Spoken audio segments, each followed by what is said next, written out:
I was born here in Albuquerque in a little place called Barelas, down near the zoo, on 10th and Iron. My mother's name is Rufina Francisca Montano. She was a Francisca Salazar. And my dad is Filomeno Antonio Montano. My mother's family's from Tomé. She was born in Albuquerque, but her family's from Tomé. My dad's family, his dad was born in Los Ranchos, and then he moved to Old Town, and that's where my dad and my mom met. They met at these dances they used to have in the 20s. Sir, tell me about your wife, where you met. Let's start with her name. Her name is Marian Frances Montano. It was Marian Frances Chavez. She went to school in San Felipe. I went to high school at St. Mary's. She came to high school at St. Mary's from San Felipe because San Felipe was not a high school. And I met her there at St. Mary's High School, which is right there on 6th Street, right next door to the church, the Immaculate Conception Church. And I met her in a geometry class. She was sharp. She excelled in shorthand, and that's why she got a job with a couple of lawyers. And then when she went to Sandia Labs, they hired her on because she was the national shorthand champion. And we got married in the year after we graduated in 1955. And we were married for 65 years before she passed away in June of this past year. I mean, July of this past year, July the 29th. I'm sorry, sir, for your loss. Oh, thank you. How many children did you have? We have 4 daughters. We had them every other year. And they're all their names start with a K. Christian, Catherine, Karen, and Carla. I remember when my wife met me in Hawaii on an R&R.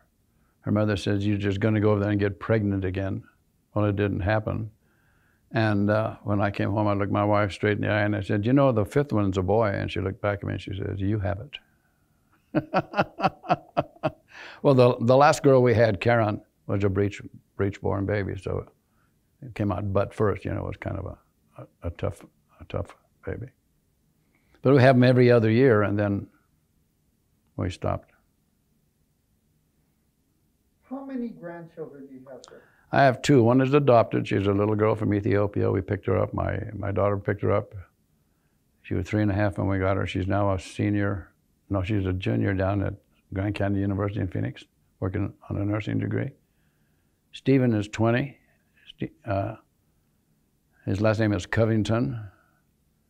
He lives with his mom. He's still trying to finish school. When did you first join the military? And it was in March of 1954. General Shafani from here came and briefed our senior class and recruited about half of the senior class at the time. When did you retire? I retired in December of 1999. Did you always work full-time in the military, or did you also have a civilian career? When I first graduated from high school, I got a job at Sandia Labs as a material handler because my wife was working there too, and we could drive together. And then I worked there for about 9 months. Then I started here under a guy named Colonel Tony Metzger in supply as a GS3 federal employee. And I've been in the Guard ever since until I retired. So did you enlist as a supply specialist, or what was your military specialty? It was a supply specialist. I worked for Iggy Cordova. Have you ever heard of Iggy? Yes, sir. I think I have here some of the AFSCs I held. My old AFSC was A6424 Supply Fuels, and then that changed to 6416 Supply Fuels. Then I went into logistics. And then my enlisted AFSC, I was in maintenance, in weapons. And then I ended up as a munitions officer. What inspired you to enlist in the military? Well, most of the kids that General Shafani had talked to were interested in doing it, and it was a way to get your, because you know we all had draft cards in. It was a way to get your military responsibility taken care of in the reserve and stay at home. and not be drafted at the time. And so a lot of us, stayed in, and I liked it. It was a full-time job, and it worked out. Sir, how many years did you serve as an enlisted, and what rank did you achieve? I served 16 years enlisted. I went from an airman basic to a master sergeant. I was a tech sergeant in Vietnam, came back and got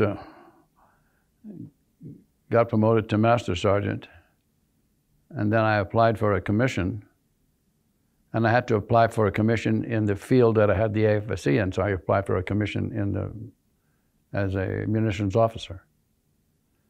And so I got a direct commission.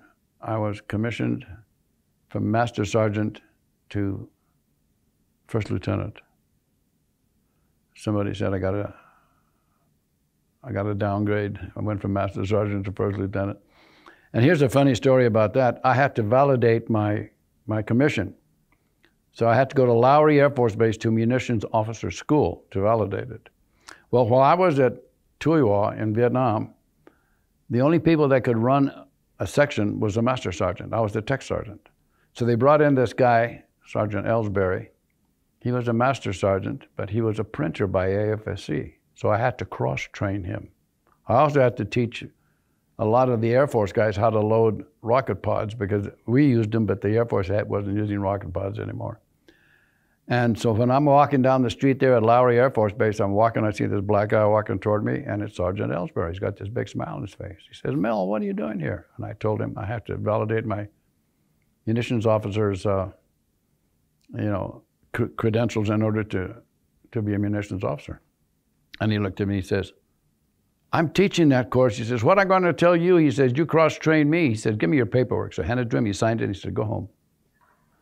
So I went home, I didn't have to attend the course. Oh, that's great.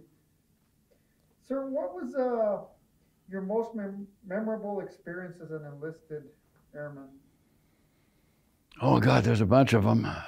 I've got PTSD from a couple that I won't tell you about, but I remember one night, this C-141 came in bringing special munitions, and we had to unload. We had to load that airplane with 8 pallets so it could go back to Hawaii. Well, we loaded those 8 pallets, and we had these Army trucks pulling up with the stuff we were going to put on them, and we loaded it with body bags. And then the thing they unloaded, I looked at this thing, because I used to work at Sandia Labs, and they used to have a hydrogen bomb there called the Mark 36. It was about from here to the wall, maybe a little bit longer, 6 foot in diameter. Well, I looked at this thing, I said, "That looks familiar to me." Because, they deactivated the B-36, so they deactivated the Mark 36 hydrogen bomb. So I walked up to this thing, and it was the center section of the Mark 36 that they'd put a parachute on the back, loaded it with 10,000 pounds of high explosive, and on the front, they domed it. And when you put in the fuse, we had to screw in a daisy cutter, which is a fuse extender. You screwed in the booster, then you screwed in the daisy cutter in the booster, and then you put the fuse on the end. Because we wanted it to detonate above ground. Because over there in Vietnam, it's like a peat bog. Whenever a bomb hit, the frag pattern would go this way because the bomb would go into the soft earth. They wanted it to detonate above ground. The first one was dropped by a flying crane off our base. And then after that, they put 2 on a 130, and they dropped 2 of them. Can you imagine shitting out a 10,000-pound bomb and then the throttle? Anyways, when it detonated, it would shear the jungle for 600 meters in diameter for the helicopters come in and bring in the infantry. When I was looking at it, I was rubbing my hand on the side of this thing, and it said, "Developed and assembled at Kirtland Air Force Base, New Mexico." Isn't that interesting? I used to call some guys that were overseas saying, "Mel, did they ever store those things? We could sure use them over here." And I said, "No, that was a once-in-a-lifetime thing. You just used it to shear the jungle." What advice would you like to give our young airmen today? Well, Jim Morgan, who used to be Colonel Morgan used to be my chief of staff. He asked me that same question, and I said, I want ethics to be what we're going to do. I want people to do the right thing and not to be afraid to do what is right. And they won't be penalized for it, and that's what we ran the guard under. Sir, what motivated you to become an officer after achieving the rank of Master Sergeant? Well, I thought I could make a little bit more money. And I had 4 daughters, you see. Well, they were coming. Tell me about your memories as a young lieutenant. Well, you always were given shitty jobs to do, you know, and you kind of like to do it. And as a lieutenant, they'd call you in, and you'd get to go to certain places. You know, we used to go to summer field training to Casper, Wyoming, and then from there to Volkfield, Wisconsin. And you would just like to be involved and work with the kids. It was great to have them come in and work with them. What about as a staff officer? You just did what you were told, I guess.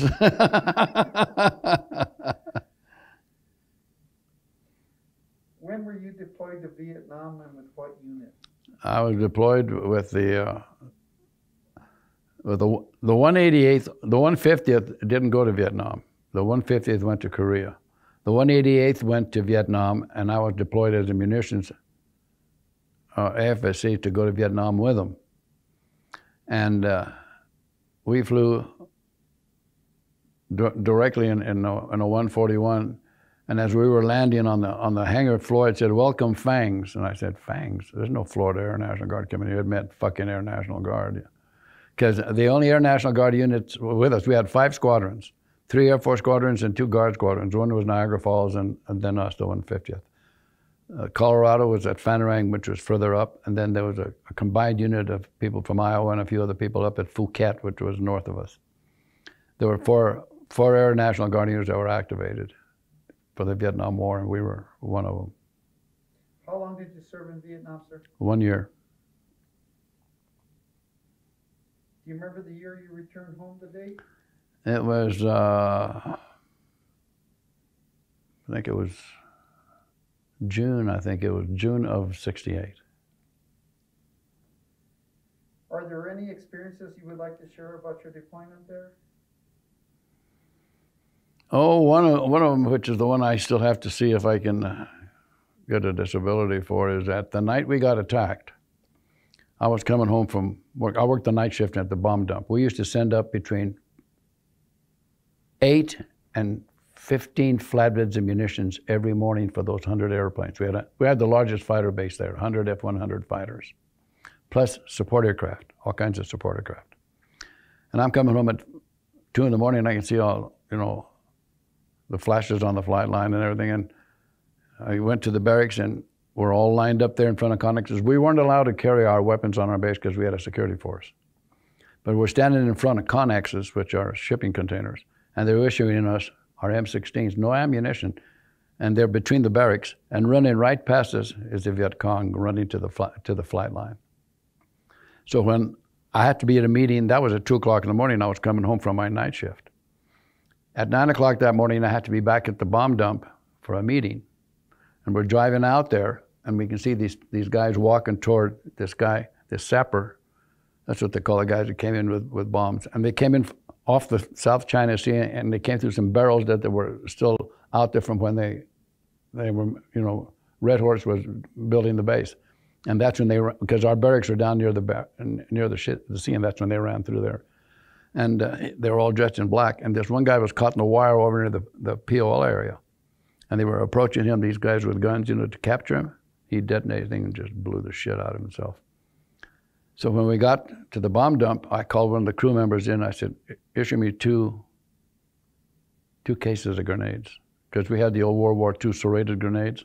And I put 2 of them in a plastic bag, gave them to each one of my crew, and I said, bury this outside your barracks in the sand. I said, we're not gonna go through this shit again. I like grenades because they're like horseshoes, close counts.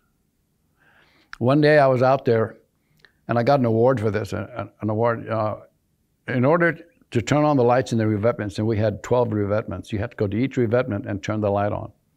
And I said, why don't we at control have a master switch? You can light up the whole bomb dump, because as we came into one of them, we turned the light on it, and a VC ran out and ran through the wire and ran into the village that was just on the other side. And I got an award for that thing. So I started inspecting, and after that, and we used to hire Vietnamese just to clean up, you know, whenever we would take things apart. And then I'd have to drive the Vietnamese to the gate at like 5 or 6 in the afternoon so they could go into the village and where they lived. And I was looking around, and where we used to refuel our forklifts, underneath I saw a piece of plastic sticking out. And I pulled it out, and it had 3 Viet Cong grenades in it that somebody had put there in case they got on the base. Interesting, huh? Very. And whenever I drop them off at the gate, they'd always want to take bundles of wood because they lived in little hooches out there. And they'd unload them, and boy, there were all kinds of Vietnamese waiting at the gate for these guys when they came out, and we'd dump those bundles out, and they'd take them to build their hooches. It was a village of about 600 people.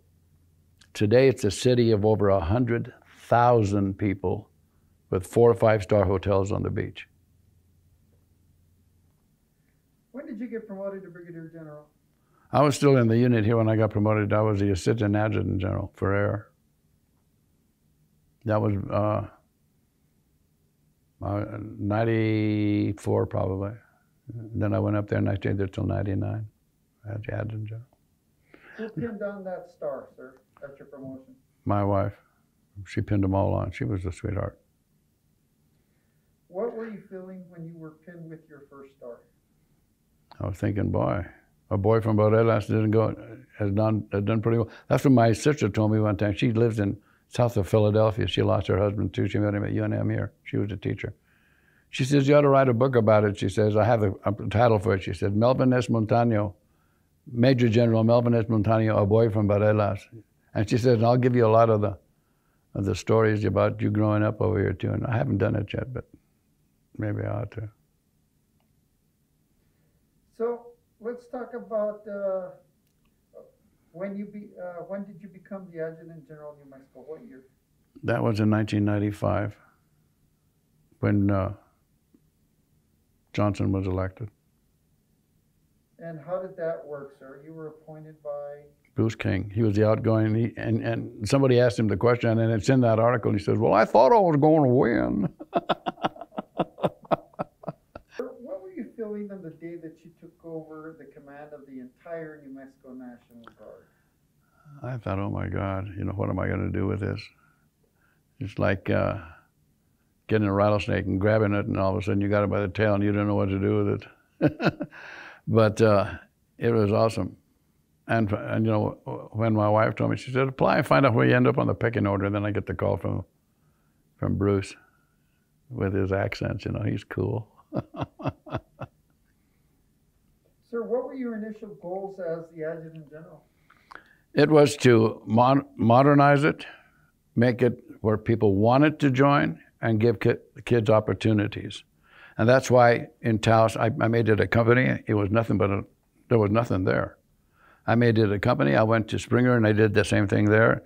And it just grew because in Springer we could recruit even out of the Oklahoma Panhandle. We were recruiting. I mean, we were filling it up, and you can still do that. And that's what Nava needs to know. He needs to do something in Taos because that community they recruit right out of Colorado. And when they had CDLs up there, you know, commercial driver's licenses, boy, the kids were, and they're driving and making good money. What would you consider your most memorable accomplishment as the Adjutant General? Oh my God.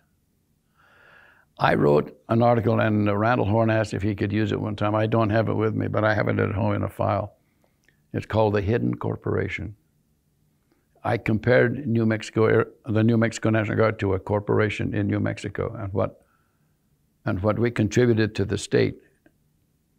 And it was a hidden corporation. It was one of the biggest corporations in the state, putting money into the coffers of the state. And that's what I consider one of them. How did it feel to now be in command of both Army and Air troops? Being an Air Force officer, now you have these green suiters. Well, I had gone to a lot of functions, you know, with both. And so I was kind of used to it. It was a little different because, you know, the Army does things, do it because I told you to do it, and in the Air Guard we kind of negotiated. So it was a little different, but I got used to it. And then I made some really good friends in Washington too. What historic missions did the New Mexico National Guard perform when you were the Adjutant General? I remember one time we saved the cattle in eastern New Mexico when we had a blizzard that came in one time. We couldn't get the Humvees in there, so we called Oklahoma. They sent in their C-130s. We loaded the bundles of hay, and they go in there, and they, just like they did in Vietnam, they come in low and they'd roll them out. And we saved the cattle industry then. And I got a lot of calls from the ranchers from eastern New Mexico because we saved the cattle industry at that time. It was really super duper. That's incredible. Any others, sir? I got a field artillery unit out of Colorado and brought it here. It was supposed to convert to the Paladin. I think it was called the Crusader at the time. And we had that. I stationed it down at Las Cruces because they could fire it right on the range. I could just drive it to the range in Fort Bliss and fire it. And then, what was the other one? Oh, the Patriot. We were assigned the Patriot. I put it at Rio Rancho, but they didn't have they couldn't give us the equipment because there were not that many Patriot units. So then I decided that I would have them do their drills down at Fort Bliss, where they were testing the PAC-3 Patriot, and the guys could drive from Rio Rancho to down there, and they could actually fire it, and that was neat. I mean, we didn't. They gave it to, I think it was Alabama. They outfitted them.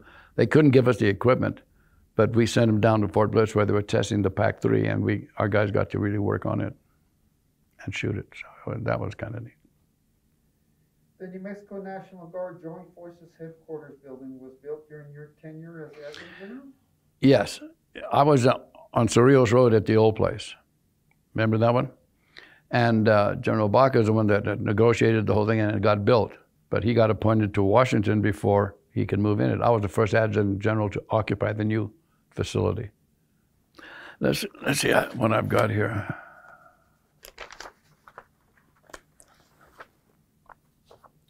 National Guard Bureau.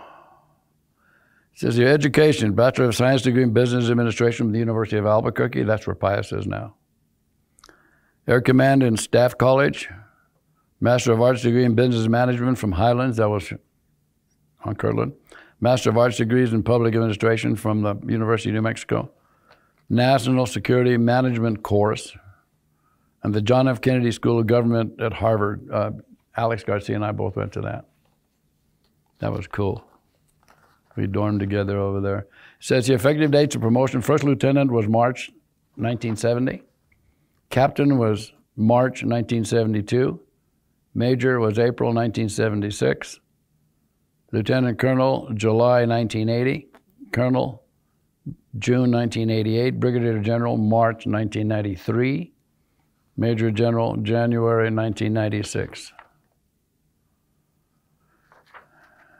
And I've got all the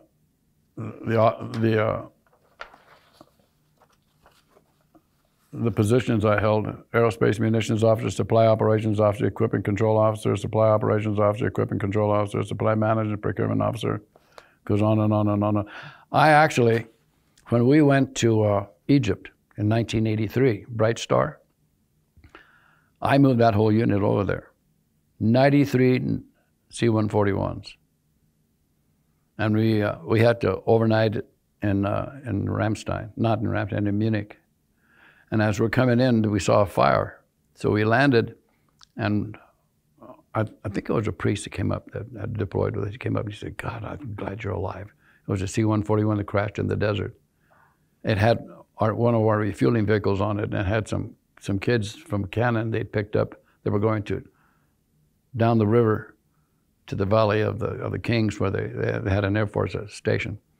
And it had hit the wing because, you know, the desert looks like water, and he was turned in to come, and he hit the wing and it cartwheeled, and it blew up. The first thing I had to do was take the body bags out of our supply kit in order to get them out there, because they were all killed aboard. We lost a refueling vehicle on that thing. But that was one of the things when we were over there. And we lived in tents in the desert.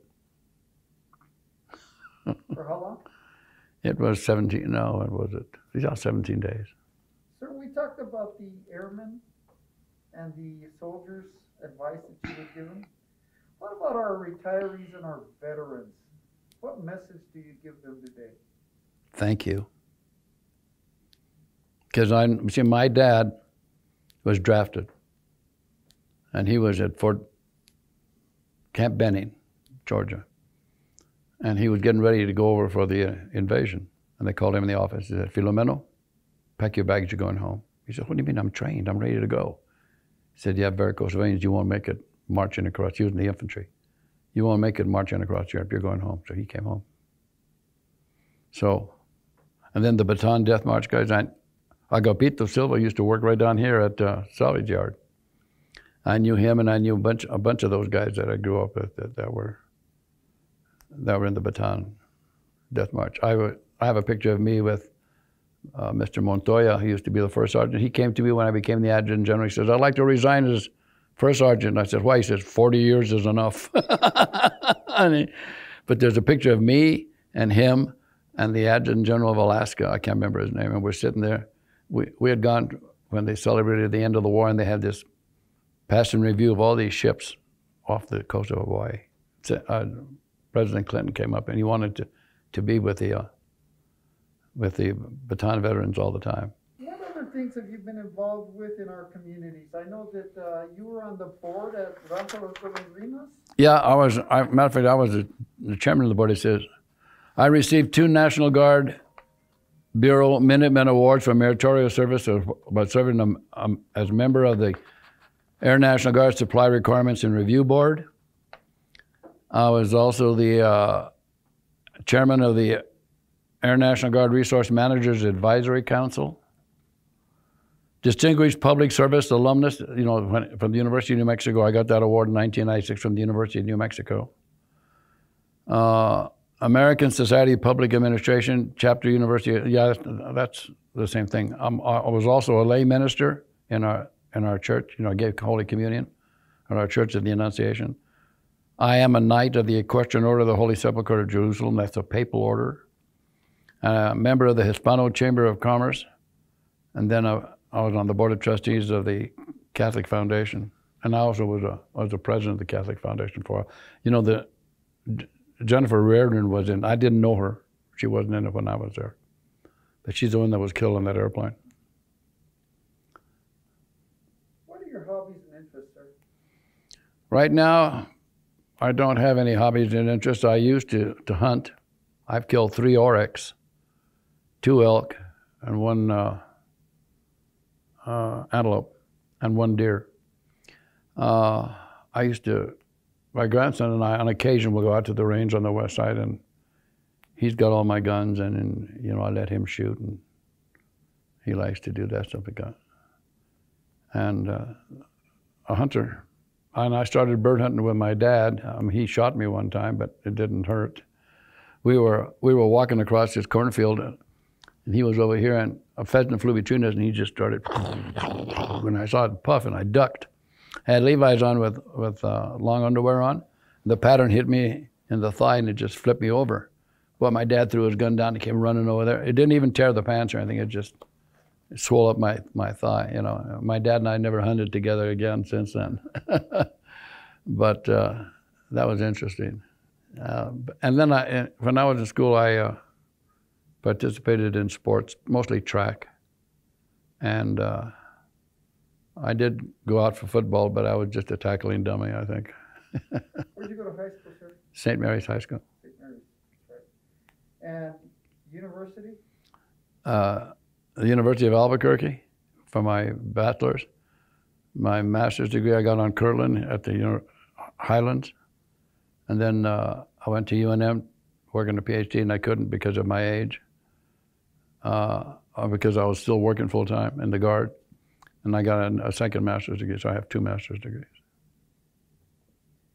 Sir, is there anything else you'd like to talk about in your experience? I was the commencement speaker at New Mexico Highlands two years ago. And what did you talk to those? I told them all, I said, you know, this is a great school. It's one of the oldest schools in the country. Do what you're told. And I said, but one thing you do not do ever, and that's lie. And boy, I got a standing ovation. I said, there's no room for liars in the world. My grandson told me one time, he said, you know, Dad, he calls me Dad because he doesn't know his dad. They divorced before he got old enough. He says, you know, Dad, I ought to be a lawyer because I'm a good liar.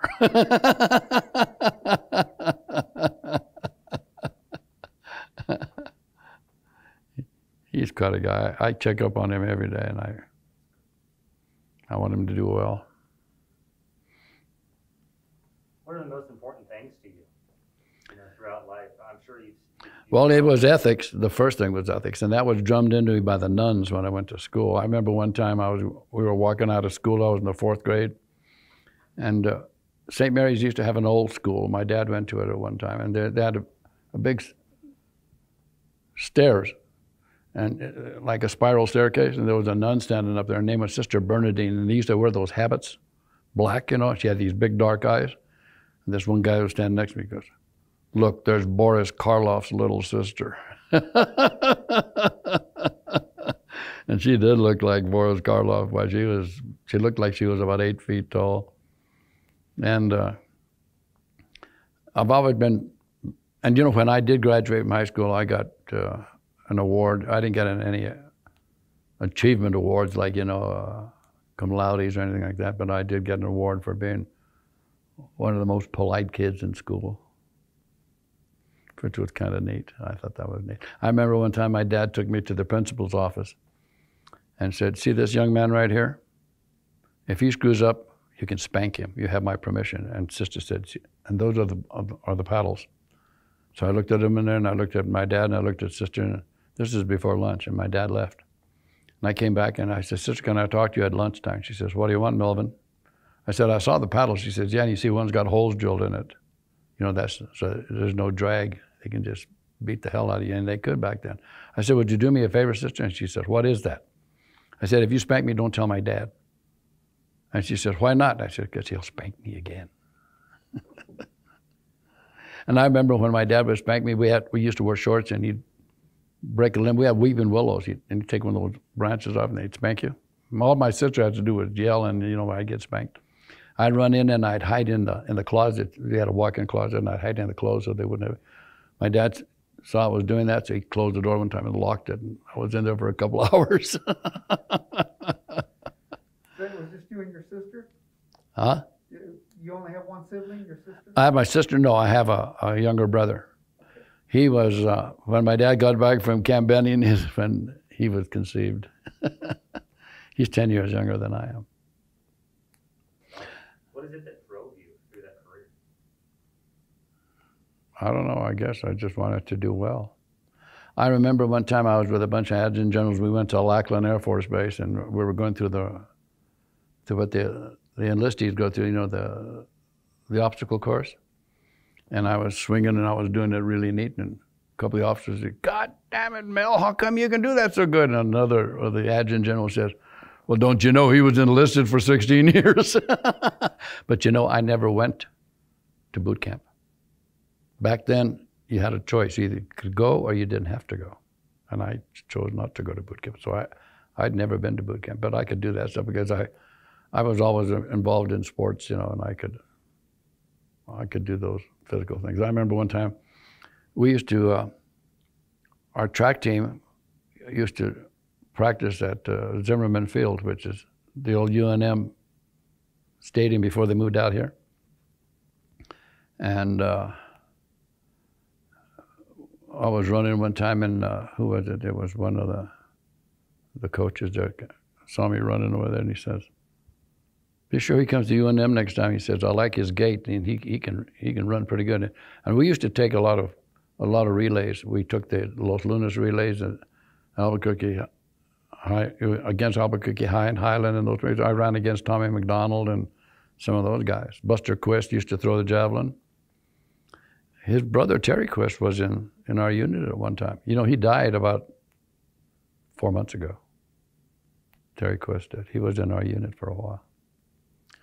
But it was just, you know, everybody was close. I was telling one of the little girls across the street, I remember when the pavement ended at Monte Vista and Central. And then from there, it was just a dirt road up in the mountains.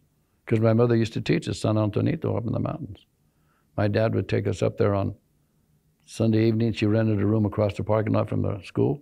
Then he'd pick us up on Friday after school. And I wasn't even in school yet. And I'm named after a guy named Melvyn Cordova, because before she taught at San Antonito up here, she taught at La Jolla, which is way down there near Belen. And then she taught in the North Valley and then she finally retired in the South Valley at Adobe Acres. So it's been quite a trek for an old fart. Of all the lessons you've learned in that trek, what's the most important? Do what's right. Do what's right. And don't do something that you wouldn't, that you wouldn't ask somebody else to do. I mean, don't tell somebody else to do something that you wouldn't do yourself.